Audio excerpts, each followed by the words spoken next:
hindi ako magpipigil. Tataya lahat, hindi magtitipid. Gagawin ang dapat kong gawin. Alam ko na magagawa ko rin. Balang araw maging icon. Gusto ko kagaya ko si Idol. Mala Michael Jordan nung ma-high score. Kilalang magaling pagdating sa ring. Balang araw maging icon. Gusto ko kagaya ko si Idol. Kaya yung tiyaga ko tina times 4. Rat-rat lagi parang rifle. Wag na wag ka kakagat sa fake. Iwas ka sa foul. Wag kang makampante, ingat sa galaw.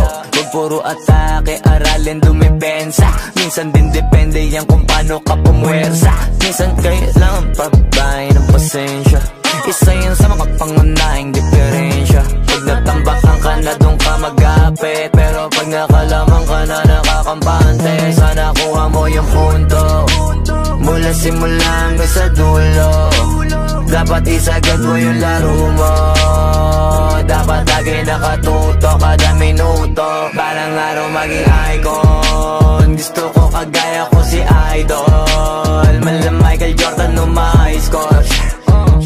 Kilalang magaling pagdating sa ring. Balang araw maging icon. Gusto ko kagaya ko si Idol. Kaya yung tiyaga ko tina times 4. Rat-rat lagi parang rifle. Kasama na sa laro, natural lang madapa, natural lang matalisod, natural mabutata. Di ka dapat natitina, di ka dapat mahuga, di ka dapat ang ihina, di nila pwede makita. Kung matalo manalo, hanapin kung saan ka mali, para malaman mo rin kung saan mo kailangan magbawi. Yung pinakamagaling na ikaw, paano palabasin? Dapat ay wala kang pagkakataon na palalapasin. Pawala malambot na binte, kailangan buuan dibdib. At sa sarili may bilib, kasi may gustong marating. At patunayan sa marami kahit na paunti-unti na balang araw maging icon. Gusto ko kagaya ko si Idol.